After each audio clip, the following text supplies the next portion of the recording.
महापौर डॉक्टर शोभा सिकरवार ने किलागेट चौराहे का निरीक्षण कर व्यापारियों को मदद का आश्वासन दिया। किलागेट चौराहे पर जिला प्रशासन द्वारा सड़क चौड़ीकरण को लेकर दुकानों और मकानों को तोड़ने के बाद महापौर डॉक्टर शोभा सिकरवार ने किलागेट का निरीक्षण किया। इस दौरान उन्होंने व्यापारियों से चर्चा कर उन्हें हर संभव मदद का भरोसा दिलाया। महापौर ने इस पूरी कार्रवाई को दोषपूर्ण कार्रवाई बताते हुए कहा है कि पिछले 57 साल से जब निगम में भाजपा की सरकार थी तब यहाँ सड़क चौड़ीकरण की याद नहीं आई। अब जब कांग्रेस की महापौर बनी तो बिना मुझे जानकारी दिए जिला प्रशासन ने किलागेट पर एक कार्रवाई की जो पूरी तरह गलत है।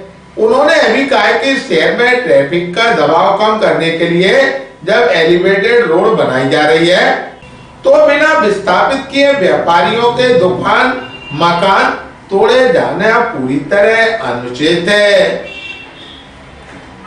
ग्वालियर अभी तक को जानकारी देते हुए महापौर डॉक्टर शोभा सिकरवार ने कहा, लोगों को पहले से सूचना दी जाती है और ये तो बहुत पुरानी बसी हुई लोगों के रोजगार और व्यवसाय पे इन लोगों ने अतिक्रमण किया है, क्योंकि लोगों के घर उजड़े हैं। और 57 सालों से जब भाजपा की नगर सरकार थी तब इन लोगों ने अगर परमिशन दी तो वो किस आधार पर दी, और अगर अभी तोड़े जा रहे हैं तो वो किस आधार पर तोड़े जा रहे हैं। क्योंकि आप सभी को मालूम है अभी कुछ दिन पहले एलिवेटेड रोड का निर्माण हुआ था, उसका भूमि पूजन भी किया गया। जब एलिवेटेड रोड का निर्माण हो रहा है तो फिर यहाँ चौड़ीकरण का जरूरत ही नहीं थी।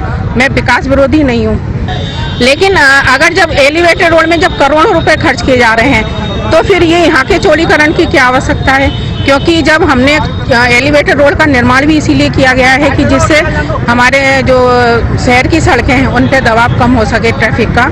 और जिन लोगों के मकान उजाड़े गए हैं उनके लिए मुझे बहुत दुख है।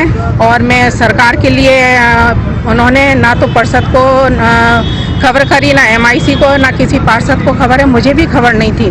और मेरी ये समझ में नहीं आता है कि सड़कों पर नंगे पैर चलने से तो जनता का दर्द समझ में आता है, लेकिन मकान उजाड़ने से जनता का दर्द नहीं महसूस हो रहा है।